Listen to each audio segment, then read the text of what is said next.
Moi, j'ai pu aller à l'école grâce à la charité de ma famille maternelle et de la sœur de mon père. Sinon, vous n'aurez jamais entendu parler de moi. Donc, j'ai expérimenté dans ma vie les limites du fait d'avoir un travail, un salaire et tout ça, être en carrière, et puis du jour au lendemain, ça bascule. Moi, j'ai expérimenté ça à travers le chômage que mon père a vécu. Donc, quand moi j'ai commencé à travailler, je me suis dit, je ne dois pas dépendre d'un salaire. Et je t'avais dit la dernière fois, c'est la même opinion que j'ai sur l'entrepreneuriat. Donc, je ne suis pas devenu entrepreneur parce que l'entrepreneuriat avec le salariat. Je suis devenu entrepreneur parce que j'ai une mission de vie à remplir et tout ça. Mais c'est la même philosophie de fond. Je ne veux pas dépendre plus de l'entrepreneuriat que du salariat. Je veux avoir plusieurs cordes à mon arc pour qu'au cas où une corde se casse parce que ça arrive, la famille puisse continuer à vivre normalement. Donc, c'était cette idée de sécurité financière-là qui m'a conduit à l'époque sur les marchés. Et j'ai ouvert un compte en avril 2018. C'est celui que j'utilise donc à l'école de la bourse pour les formations.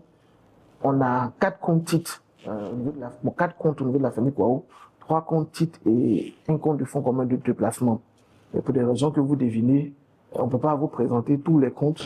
On ne pourra pas présenter tous les comptes de la famille. De toute façon, c'est des finances familiales. Oui, c'est personnel. Ce serait très délicat. Donc, ma femme m'a autorisé depuis 2023, quand j'ai démissionné, à utiliser ce seul compte-là pour expliquer concrètement aux populations, à partir d'un problème que tout le monde peut comprendre, la sécurité financière des familles.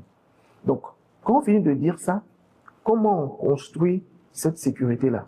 Donc, progressivement, le compte a été ouvert en avril 2018, j'ai acheté des actions progressivement, j'ai construit un portefeuille progressivement. Et le premier objectif intermédiaire, c'était les études des enfants. Donc, comme il dit dans le podcast de 2024, vous pourrez avoir les détails. Mais en gros, c'est un objectif qui a été atteint en 2022.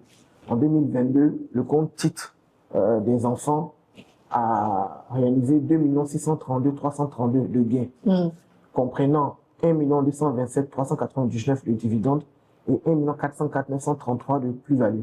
Donc, ces 1 227 399 ont permis de mettre aux études mes enfants, de sorte que moi, que depuis mes enfants vont à l'école, c'est la bourse qui s'en occupe depuis l'année 2022. Donc ça, c'est un élément concret, pratique. Et c'est avec ce fil conducteur-là qu'on a évolué. Permettre à la bourse de prendre en charge des éléments, de sorte que si dans l'activité, il y a un souci, on est déjà le palliatif, on est déjà l'alternative. Donc 2023, bon, je vous fais rapidement, parce que les autres podcasts ont été déjà faits. En 2023, scolarité, santé.